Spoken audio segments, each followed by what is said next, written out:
not a problem. It's not a problem. All right, and welcome back. We actually got to our second film this trip. Yay! And we are here with the much anticipated, much ballyhooed, much, I don't know, this one's had a lot of talk around it for a while. Yeah, I've tried to not really read much about it yet, about what people are feeling controversially about it. This is one of those films that just, even from the very beginning, it's kind of baffling to me. How much of a fan of Ghostbusters are you, would you say? I mean, it's not like I was walking around in the coveralls or anything, but it was. I like the Ghostbusters.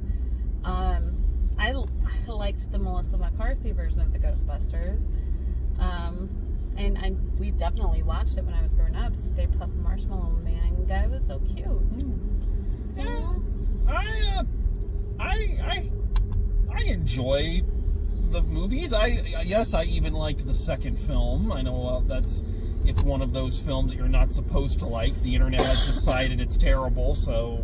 This is the one with the painting. Yeah. Yeah, I liked the second one, but to me it was one of those movies that I didn't really realize there was a huge dedicated fandom for it. I thought it was just okay. You mean you didn't realize before the Melissa McCarthy version? I didn't realize it honestly until I got to grad school.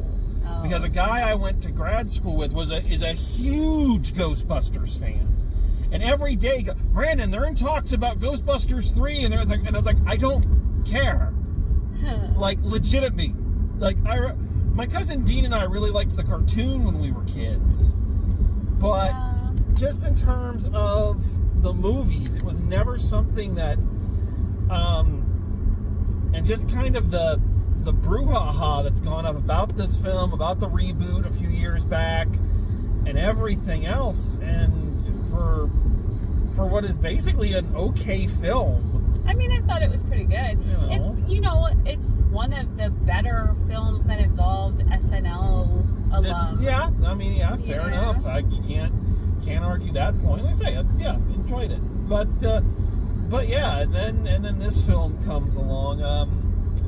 What I was worried about with this one, and in some ways it is, that it was just going to be a fan circle jerk, kind of like The Force Awakens was. You didn't like what we did before, so here we're just going to redo what we did before with, bring the original stars back for a victory lap, and there, you like us now? No, I see. Okay, but go ahead. No, I'm just saying that's what I was worried about, but I feel like it actually avoided a lot of that. Right, because I don't feel like it was pandering. I felt like it was an honorarium. It wasn't so much, trying to give the fans what they want as much as paying homage to the original. Yeah. So that would be my. Yeah, that's what I was worried it was the direction it was heading. I think too, it was interesting that they don't pretend like that aspect, like the 80s movies didn't happen, They kind of treat it as a well-known event that didn't happen. But they didn't mention the second one, which I find interesting. I always hate it when film series do that. We're going to decide that this entry didn't exist. It's like, no, it happened. Deal with it. They didn't. They pretend like the reboot with the all-female cast doesn't exist. I don't think that one does in this continuity. No, I think that was supposed to be a different continuity, right? Altogether. So that one doesn't. To play a part. Yeah, that one they are basically pretending doesn't exist. So anyway, everybody knows the story. The trailers pretty much give it away. Egon's daughter and grandchildren arrive at the farm that he was shacked up at. They find all of his old Ghostbuster stuff. They deduce that an evil is going to destroy the world. It's every Ghostbusters movie, right? Essentially, just with the added The added caveat that it is what the fans have been wanting, like apparently the diehard fans have been wanting for decades, the third Ghostbusters movie, or the passing of the torch. Right. The original three show up as their original characters, not doing cameos, and and literally say, okay, here's the new generation of Ghostbusters. Basically, we're too old to do this anymore. Yeah, and so here's the third movie you've wanted for so long, and here's the next generation, and now you can, yay. Here's the thing, though. I would argue that this is better than the original. I would put that out there, that this was better made, with a more interesting storyline, and a lack of cynicism. Because one thing I do enjoy Bill Murray more than you do, but I love Groundhog Day, I love Scrooged, but I get tired of that character all the time having something to say about everything, and I did not miss him in this at all. I think that it kept the film kind of more earnest, and I don't know, I just felt like it was a better product. Well, I'm not going to disagree with the Bill Murray thing. I honestly, one of the things that keeps me from really liking the original Ghostbusters is him. I think he's too much. Right. If the movie was just Dan Aykroyd and Harold Ramis, I would have loved it, because I thought they were fantastic. Better than the original, I don't think I'd go that far, but I will say it... I don't know, because I know one of the things that a lot of fans that I've heard are kind of saying about it is that it's weird that it's not a comedy. I think it's funny. It has funny parts, and I think part of the reason they've had so much trouble making sequels and add-ons to this, it was a property that was originally not supposed to be a property. It was supposed to be a standalone film, one comedy. They kind of, blew their jokes and said, okay, and then when it became a big thing, then it was like, well, now what do we do? And I think when you do that, and you decide now, or someone decides now we want to do a franchise, now you have to find meaning. And the original Ghostbusters went out of its way not to have meaning. So I think that's why the second one didn't resonate as strongly as the first one did. But I think it's why this one is a better sequel, because it does have a story. And it is about more than just kind of let's make jokes. It's got a story, and it is a comedy. But to me, the original, maybe because I was young when I watched it, the original was a scary movie that was funny. Maybe it's a thing because it's a more modern comedy than it is, possibly. It's a modern one for us now, and that one was a modern one for the 80s. To me, you see the movie like this, and you've got Paul Rudd, okay, and the relationship between Podcast, who is Harold Ramis's granddaughter's friend. So the granddaughter's name is Phoebe. Oh, for the life of me, I could not remember that. So yes, Phoebe is the granddaughter, Podcast's friend, and the relationship between the two of them is super funny. Part of the running joke is the dad jokes sprinkled in there. So, and I just really, I thought it was funny. So, well, like I said, I think maybe that's where people are falling down a little bit, is that, like I say, Ghostbusters was a modern comedy for the day, for the 80s. And this is a modern comedy for today.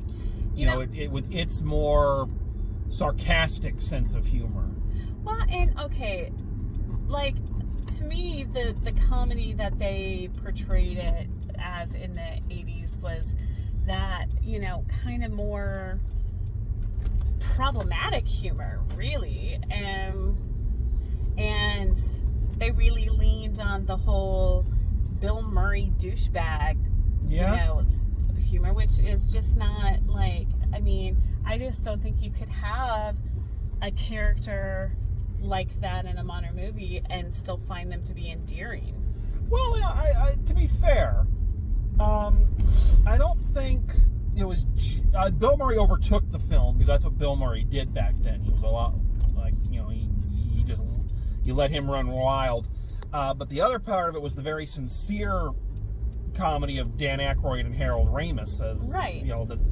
And I think that's what survived. I think that's what was left, in this one, was that sincere buddy relationship, kind of nerdy kind of comedy. That's, I think that's probably why I like this better. So, plus, okay, let's talk about the characters. Phoebe, played by McKenna Grace, she was in this movie Troop Zero a few years ago. I think it was just an Amazon release. It was, yeah. But it was charming. It was just delightful. It was such a good little movie, and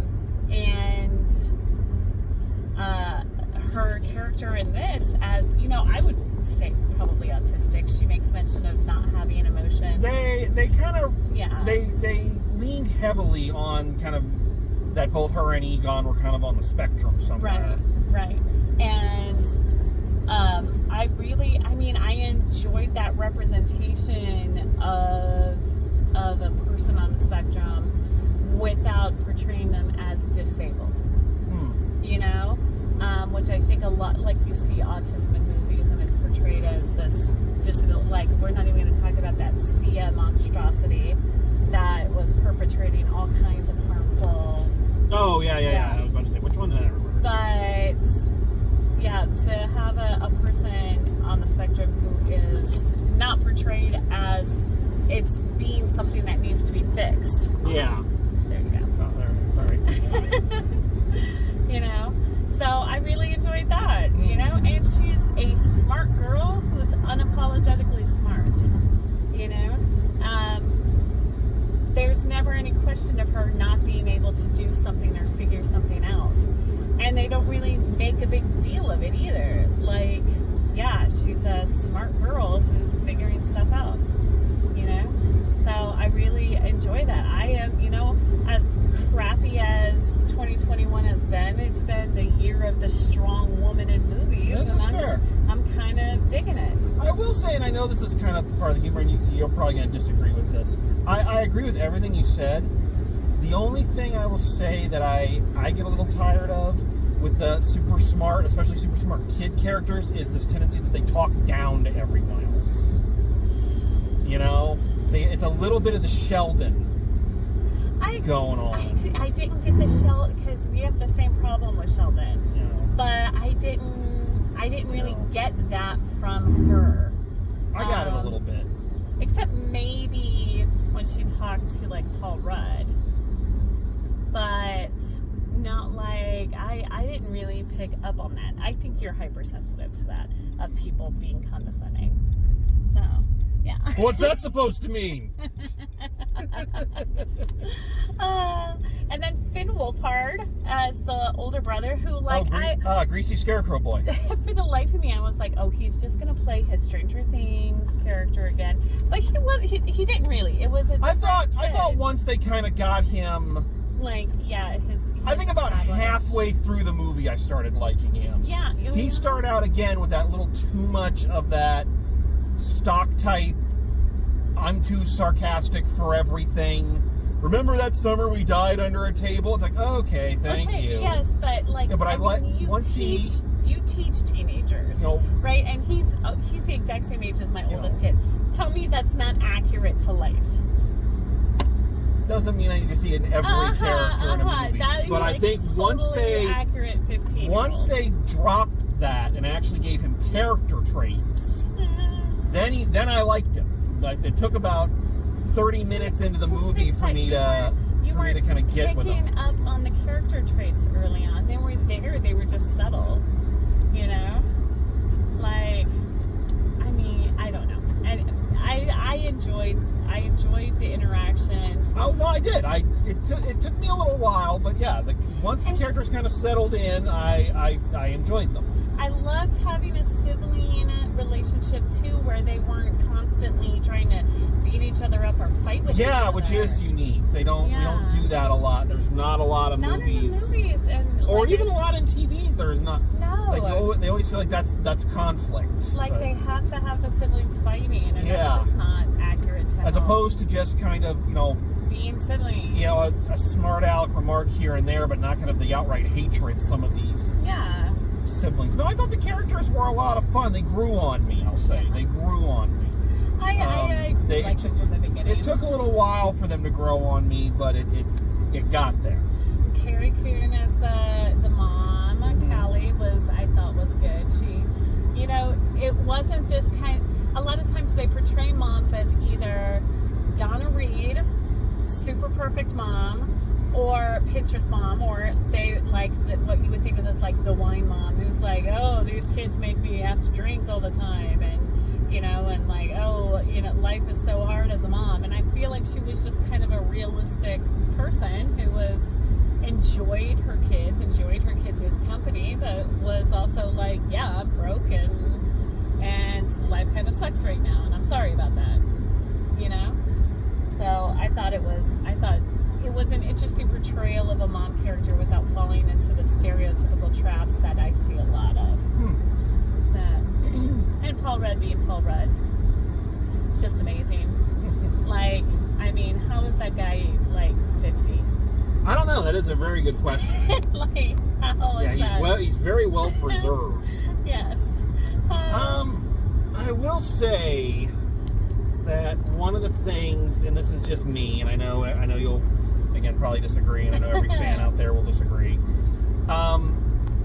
Where it did kind of veer into that fan service-y, is like everything had to tie back to Gozer and a lot of the iconography from the first movie, instead of maybe giving us a new antagonist, a new villain. I don't know how I feel about that. So on the one hand, I understand why they did it. It's more of a tribute film. It's a greatest hits. It's a it's kind of like, I guess also if you're doing it that way, that's not better because that was shaking. We've got to get a new thing. We tried so hard to find a new clamshell for the phone, and it's just not. They're just nowhere. There we go. We suck. Anyway, I understand why they did it, and I get it's kind of like with an Aliens movie. Everybody goes in knowing what the rules of an Alien movie is, then you don't have to explain the rules. Like, we know the terror dogs possess people; those people mate, and that brings Gozer forth. I could see that, but I think that really to involve the whole bringing it back to Spangler kind of scenario, they had to do that, because it had to tie into something from the 80s. Like, it had to tie it back into the first movie. But in another way, it doesn't make a lot of sense. Why not? Because the whole reason that they give for the original Ghostbusters falling out is that Spangler kind of went, full-blown conspiracy theorists and, kind of left them in the lurch. But if you had a different deity or some other ancient evil that they hadn't personally had experience with, it would have made you go, okay, you can see why they might, it's a little bit of a stretch, but you can see why they might not immediately jump on the helping bandwagon.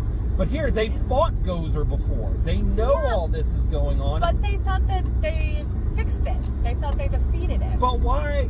But then, I don't know. It makes less sense to me if he says this thing. Trying to find a reason to pick it apart. No, I'm not. I'm not trying to find a reason. I'm saying this is why it bugged me. I see both sides of the argument. And I don't actively look for things to hate, believe it or not. I don't go to a movie and go, I'm actively looking for the thing I'm going to hate about this. I'm not saying that you're actively looking for the thing you're going to hate about it, but maybe you feel like you've got to be able to say something negative about it. No, if I think a film has, is great, I'll sing its praises. And again, I'm not saying I don't understand why they went that route. I'm just wondering if it might have made this film a little bit more of its own entity to give it its own villain. I guess, but to me, it wasn't meant to be its own entity. Which is a fair argument. So, yeah, I think the idea of it being connected back to the original was the whole point of it, and that's, I don't know. I just don't have that same issue with it. Plus, the whole idea of Gozer and the Sumerian goddess or god, and the idea of this ancient carving in Oklahoma just is kind of cool. No, I liked all that. Yeah. That all I'm fine with. It was just a question of, I wonder if it would have, if it might not have given the film a little bit more of its own identity to have all of that, but just have it be a different deity or a different villain. But you do make a good point that it is kind of a in-between movie. They're clearly setting up for sequels. Yeah, I mean, so they can introduce new villains to the new crop of films. But right. I don't know. That was just something I thought of. I think if anything they're stretching is the idea that they broke up as the Ghostbusters and like they all went in their separate ways. But I think that in order for it not to just be a bunch of old guys coming in to save the day, riding in and just like taking over everything, they needed to be broken up. So, which I have to say, there was a moment in the film where it looked like they were going to come in and conquer the baddie and be the heroes, and I'm really glad that they didn't just come in and do that. Well, and like visually speaking and everything, it was a literal passing of the torch. It was a literal combined effort between the old generation and the new. Now, here's a question. Do you think that they lean too heavily on CGI hologram Harold Ramis? I mean, I don't know how to answer that, because if you wanted his presence in the film, especially for that last literal passing of the proton pack, I think you needed him. Yeah. Honestly, I think he looked better than a lot of hologram CGI de-aging, characters have in the past. So, and I did enjoy that they didn't try to like give him a voice. Yeah, that he didn't talk. It was all and that the majority of the film he's just represented by like moving lights. Yeah, typical ghost stuff. So, and I do I do enjoy that. Yeah. So that was good. I thought that was good. But I actually, I thought that was the stand-up and cheer moment that, like I say, the hardcore Ghostbuster fans had kind of been waiting for. Was that whole thing. So, and it was, like you said, it didn't look too bad. It was obvious he was supposed to be. Well, and also using him, since he is a ghost, you can make up any flaws in that's why they had the sparkling Jedi ghost. You're right. We're getting near the end of the review and we finally get it perfect. You notice that? It's like, but you have kind of the sparkling Jedi ghost thing going on, so it can hide all the flaws in the CGI. Right. So and this is a personal preference, and again, you're going to tell me I like that they still included a lot of practical effects, especially with the terror dogs. Yes.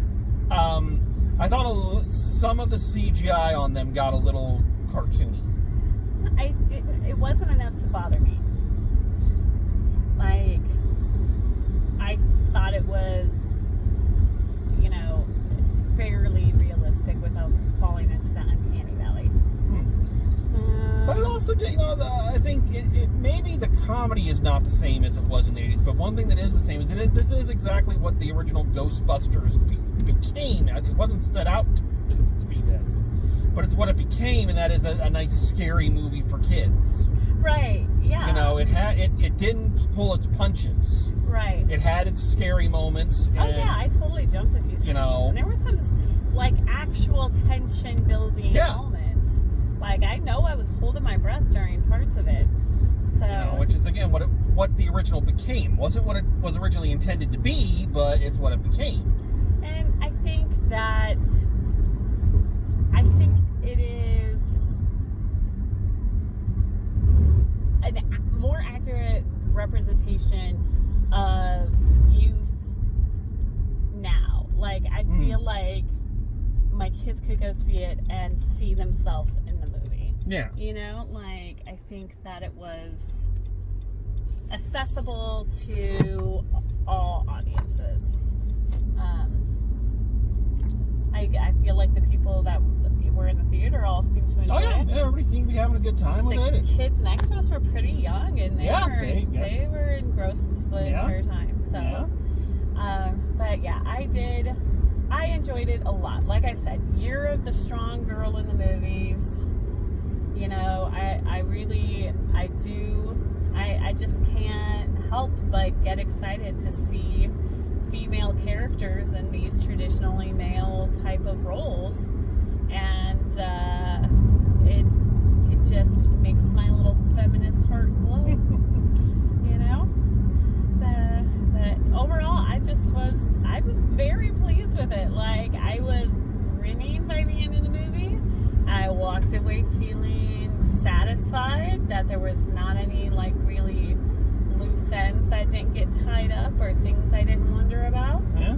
You know, so yeah, I thought it was a great outing. Though it is almost sad that Ernie Hudson had more to do in this movie than I think he did in either of the original two.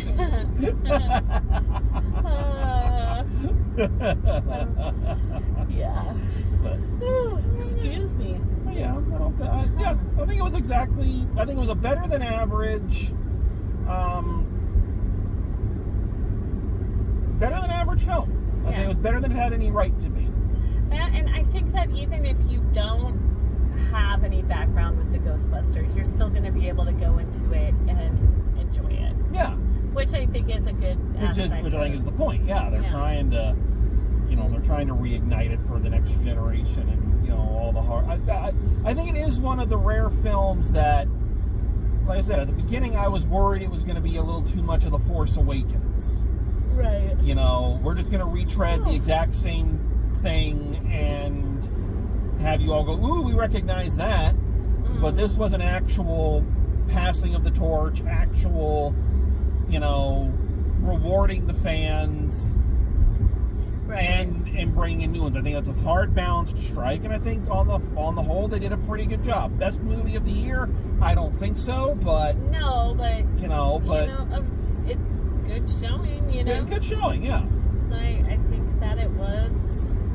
I think it was a good tribute to both Harold Ramis and Ivan Reitman. Yes, very much so. So yeah. Which I thought that was really cool. Like I don't know why I never made the connection that Jason Reitman was directing it, and he was the son of the original director. I don't know why I didn't make that connection. But yeah. I thought it was good. I think we're gonna see a lot of little Ghostbusters for Halloween next year. Oh, definitely. And I think we're gonna see a lot more Ghostbusters movies. Oh yeah, most likely. Oh my god. Oh, and we didn't even talk about the most adorable part of it, which was like the Stay Puft little marshmallow guys. Oh my gosh, I was dying. It was very Adipose from Doctor Who. Like all these cute little puffy guys. And What's so cute? They were adorable. I'm pleased you not think I don't. They were adorable. They were very funny. It was a cute way to get another kind of, icon from the original in there. What I find funny is that was the most commercial part of it, because they're going, buy these during the most commercial part of it. He goes to Walmart and buys Baskin Robbins. It's like the most. It's like a scene from Wayne's World. Oh my gosh. Like the most commercial character in the most commercial part, which I have to believe was by design. So funny too, because we watched National Lampoon Christmas Vacation last night, and Walmart features so heavily in that one too. Yeah. Oh my gosh. But yeah, I thought that. But yeah, I know. But I don't even think that the marshmallow bag that they came out of was a... It was a Stay Puft. Was it a Stay Puft bag? Yeah, which I don't think... It looks like a generic bag. No, they made a Stay Puft. But no, it's more to sell the new toy. Oh my gosh, so cute. And like I didn't even think that the CGI on that one. Oh no, the CGI on that was great. Like, oh my gosh, he falls down and he gets the little imprint of the shelf on him, and I just like the marshmallows just delighted me. Just absolutely delighted me. So yeah. So okay, so let's wrap this up. I don't think there's much more to get into on this one. No. So all right, so final grade for you for Ghostbusters Afterlife. It's a solid A for me. Solid A for you. Yeah, I mean, I think that like it was a good representation of the original. I think it had just enough of the, nostalgia without being super cheesy. It looked realistic. It looked, pretty accurate to how you would expect a good reboot or a good passing of the... It's not really a reboot, is it? It's a good... No, it's a continuation. It's another one in the series. So, yeah, I just flat out enjoyed it, which is good because I am positive I will have to watch it several more times with my children. True. So solid A for you. Solid A. I'm going a solid B on this one. I'm going a solid B. I thought it was everything it should have been. It was better than I thought it was gonna be, especially with this era of, retooling classic properties, and they were smart enough to go beyond the, just fan circle jerk and actually made it about something. I thought the characters grew on me. So yeah, all in all, I thought a solid B on this one for me. What? I just think that it's so hard for you to choose joy. Hey.